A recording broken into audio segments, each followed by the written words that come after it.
You know this car. White paint. Side strakes that look like a giant cheese grater. The sound of that flat 12 engine screaming through the 80s. It is the Ferrari Testarossa. It is Miami Vice. It is pure, uncut excess.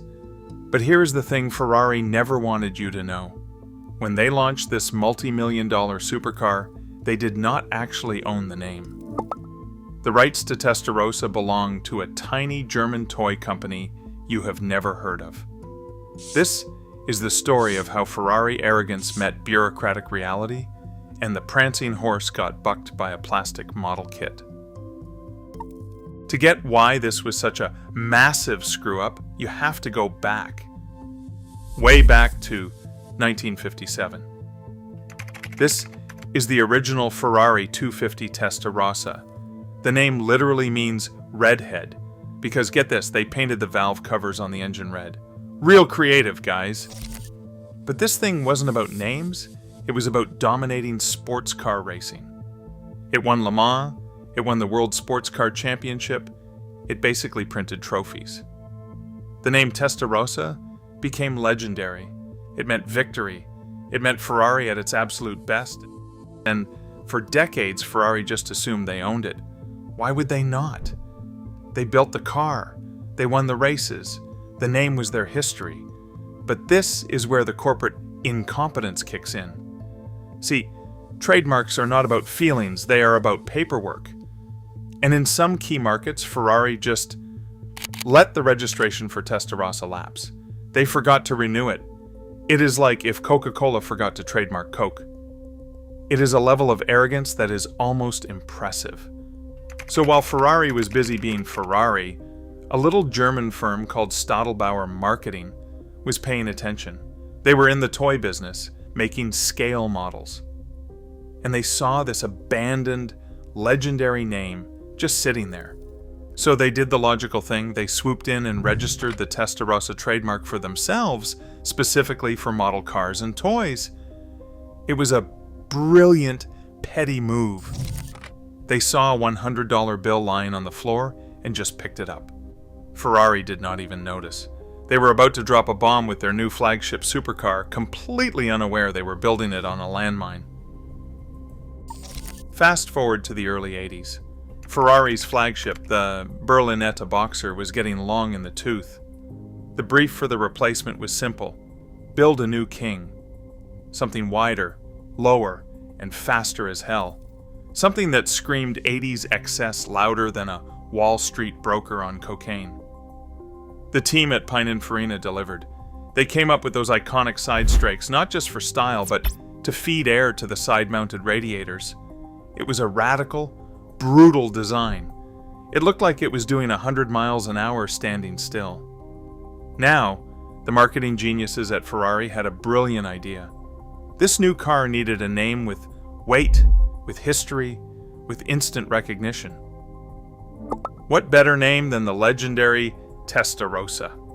It was a slam dunk. They had just slapped the legendary race-winning name on their new road-going monster. The only problem was Stadlbauer, a tiny German toy company that Ferrari's marketing department apparently did not notice. They were operating in a complete bubble. A bubble made of Italian leather and pure arrogance. They just assumed the name was theirs for the taking. They did not do the basic due diligence. They did not check the trademark. It is like deciding to name your kid King of England without checking if there is already, a king. So in October 1984, they pulled the sheet off the Testarossa at the Paris Motor Show. The press went absolutely insane. The car was an instant icon. The photos were everywhere. It was the star of the show. Ferrari was riding high, bathing in the glory of their incredible new creation. They were selling a dream, and the dream was called Testarossa.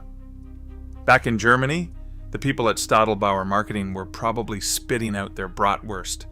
They saw this global launch, this multi-million-dollar campaign, all using their trademark name. They were not mad. They were opportunistic.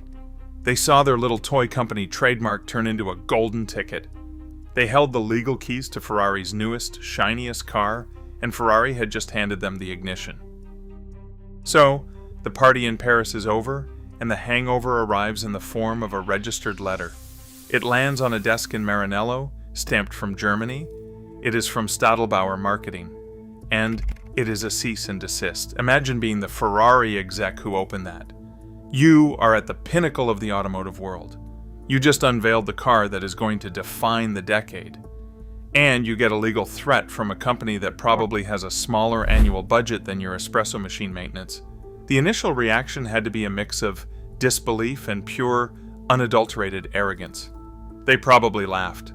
A toy company telling Ferrari what it can and cannot name its cars? It was absurd. It was like a mouse sending a formal complaint to a lion about its roar being too loud. But then, the lawyers got involved. Lawyers do not care about prestige, they care about paperwork. When Ferrari's legal team dug into it, the cold, hard truth sank in. Stadlbauer was not bluffing. They held a legitimate, registered trademark for Testarossa in key territories. Ferrari had no leg to stand on. They were, by definition, infringing on the intellectual property of a German toy maker. This was not a petty squabble. It was a legitimate legal defeat waiting to happen. The prancing horse had been caught with its legal pants down. The sheer embarrassment of this situation cannot be overstated. Ferrari's entire brand is built on an image of invincible, uncompromising excellence. The idea of them having to answer to, let alone negotiate with, a tiny model kit company was a PR nightmare of epic proportions. The absolute last thing they wanted was for this story to get out. Can you imagine the headlines? Ferrari sued by toy maker over supercar name. They would never live it down. So they did what any arrogant, cornered corporation would do. They went into secret panic mode. Instead of fighting it publicly, they entered into hushed, back-channel negotiations with Stadlbauer. The goal was simple: make this problem disappear before anyone in the media found out. But Stadlbauer now held all the cards. They had Ferrari over a barrel. They knew Ferrari would pay almost anything to avoid the humiliation. This was not just a legal dispute anymore. It was a shakedown. And Ferrari, the mighty Ferrari, was about to get a lesson in humility from the most unlikely teacher imaginable. Speaking of lessons in humility, the name was not the only thing Ferrari got hilariously wrong with this car. While the lawyers were frantically working the phones, the engineers were dealing with their own, equally ridiculous scandal. So while the lawyers were having a panic attack over the name, the engineers at Ferrari were busy creating a whole new scandal. This one was not about legal paperwork. It was about a design decision so stupid, so blatantly unsafe that it could only happen when you mix Italian automotive passion with Italian government bureaucracy. I'm talking about Monospecchio, the single mirror. Here is the deal. Back in the 1980s, Italy had this unique automotive safety regulation. It stated that a car only needed one side mirror, just one, and by law it had to be on the driver's side. Now, for your average tiny Fiat, maybe you could get away with that. But the Testarossa was over 6 feet wide. It was literally wider than a Hummer H2. The idea of piloting that much Italian ego through traffic with only one mirror is absolutely insane. It is like performing brain surgery with a butter knife. But Ferrari, being the rule-following purists they are, decided to adhere to this regulation to the letter. So, the Testarossa rolled out of the factory with a single, lonely mirror on the driver's door. They even gave it a fancy name, Monospecchio. It sounds romantic, but it just means single mirror. It was a massive blind spot machine. Changing lanes became an act of faith. You would just have to hope and pray that whatever was in that ocean of space on your passenger side was not a family in a station wagon. But wait, it gets better. Ferrari knew this was ridiculous. They knew that selling a $200,000 supercar in markets like America or Germany with one mirror would be a joke. So they engineered a solution that is peak Ferrari logic. They designed a passenger side mirror. But get this, It was a non-functional cosmetic mirror. It was literally just for show. It looked like a mirror from the outside, but it was not connected to any adjustment mechanism inside the car. You could not move it. If it was not aligned correctly from the factory, you were just out of luck. It was automotive theater. They essentially gave the car a dummy mirror so it would not look stupid in photos, but the driver was still completely blind on the right side. It is the most Italian solution imaginable. Ignore the practical problem and just make it look good. The global rollout was a masterclass in embarrassment. Ferrari dealers in sane countries had to explain to wealthy, confused customers why their new ultra-expensive status symbol had a fake mirror.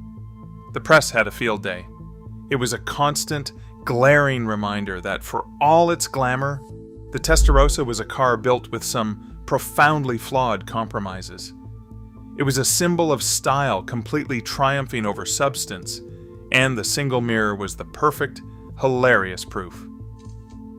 Meanwhile, back in the boardrooms, the secret negotiations between Ferrari and Stadlbauer were reaching a climax. The toy company was now sitting in the driver's seat, and they knew it. They had the ultimate leverage, the potential for unimaginable public humiliation for Ferrari. They could drag the prancing horse through the mud, and there was nothing Ferrari could do about it legally. The negotiations were, by all accounts, protracted and humiliating for Ferrari. This was not a discussion between equals. It was a ransom payment. Stadlbauer had no reason to rush. Every day the Testarossa was on magazine covers and television shows, the value of their trademark went up. They could just sit back and watch Ferrari sweat. Imagine the meetings. Ferrari's slick-suited lawyers having to negotiate the price of their own heritage with a bunch of German model kit enthusiasts. The cultural clash alone must have been spectacular. Eventually, they reached a settlement. The exact figure has never been officially disclosed. Ferrari made sure of that. It was certainly a massive sum. We are not talking about a few $1,000s. This was a payoff to make a very big, very embarrassing problem go away forever. It was the automotive equivalent of hush money. Ferrari wrote a check, probably with their teeth gritted so hard they cracked a molar, and Stadlbauer transferred the Testarossa trademark back to its rightful owner. But the humiliation did not end with the payment. Ferrari then enforced a complete media blackout on the entire story. They buried it. They did not want a single whisper of this fiasco to ever see the light of day. The financial hit was conveniently lost in the corporate accounting, just another line item in the massive cost of developing a new supercar. They wanted the world to see the Testarossa as this perfect, untouchable object of desire, not as a project nearly derailed by a trademark oversight you would expect from a startup lemonade stand. This entire saga created a weird ripple effect that Testarossa owners still deal with today. If you ever buy a scale model of a Testarossa made during that era, the licensing is a mess. Some companies had deals with Ferrari, some with Stadlbauer. It is a bizarre, permanent scar on the car's legacy. Ferrari got their name back, but they could never erase the fact that, for a few years, the most iconic name they had did not actually belong to them. It was a lesson in humility that, frankly, they probably never learned. So what was it actually like to live with this compromised icon? Imagine taking delivery of your brand new $250,000 Ferrari Testarossa. You are feeling like a king. Then you try to merge onto the highway. That single driver's side mirror shows you a beautiful view of the door panel and maybe a sliver of the road behind you. The entire right side of the car is a complete mystery. You had to physically turn your head and look over your shoulder, which, in a car with these massive side strakes and a rear window the size of a postage stamp, was basically useless. Changing lanes became a ceremonial event. You would signal, say a little prayer, and just commit. It was the ultimate test of faith in Italian engineering. Naturally, the aftermarket swooped in to fix Ferrari's mistake. Companies started selling retrofit kits to add a real, functional passenger side mirror. But This created its own drama. Purists would scream that you were ruining the car's original Monospecchio character. Practical owners who actually wanted to see other cars on the road just installed the kits. It created a weird divide in the owner community between the all-original masochists and the I would like to live practical owners. You were basically paying a fortune for a car that needed an immediate aftermarket safety upgrade. That is like buying a Rolex and then having to go to Walmart to get the hands to tell time. And the name scandal had its own lingering effects.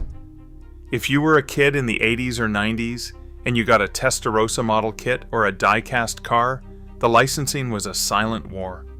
Some manufacturers quietly did deals with Ferrari after the settlement. Others had existing deals with Stadlbauer. It meant the accuracy, the branding, even the boxes were inconsistent. For a car that was a global merchandise powerhouse, it was a behind-the-scenes mess. The Testarossa was supposed to represent flawless, turnkey desirability, but the reality for owners was a car with a blind spot the size of Texas and a legacy tangled up in toy company legal battles. These scandals were not just random mistakes, they were symptoms. They reflected the sheer, unadulterated arrogance at Ferrari in the 80s. This was a company that believed its own hype so completely that it thought it could ignore basic legal due diligence and sensible safety design. The Testarossa was the peak of style over substance. It was a car designed to look fast in a poster on a teenager's wall, not necessarily to be the most practical or well-thought-out supercar. And for a while that was enough. The looks and the sound covered a multitude of sins. But time has a way of revealing the truth. As the 90s rolled in, tastes changed. The brutal wide-body excess of the Testarossa started to look dated. The successor, the 512 TR, quietly dropped the Testarossa name altogether, going simply by Ferrari 512 TR. It was like they were trying to distance themselves from the whole messy era. They fixed the mirrors issue, of course. The new car had 2 fully functional mirrors like a normal automobile from the 20th century. It was a silent admission of guilt. From a modern perspective, the Testarossa is this fascinating contradiction. It is a beloved, iconic piece of design history. But its origin story is secretly a comedy of corporate errors. It is a reminder that even the most legendary brands are run by people, and people make gloriously stupid mistakes. Ferrari today wants you to remember the glamour, the Miami Vice shots, the screaming flat 12. They desperately hope you forget about the German toy company shakedown and the fact they sold a car with only 1 mirror. They want the legend to be clean. But the best legends are always a little dirty. So that is the real story of the Ferrari Testarossa. Not just a supercar, but a monument to what happens when legendary status breeds blind arrogance. It is a perfectly flawed machine, made iconic not in spite of its scandals, but almost because of them. The mess is what makes it human. If you want to see which brand we roast for its secret scandals next, make sure you are subscribed so you can vote in the next poll.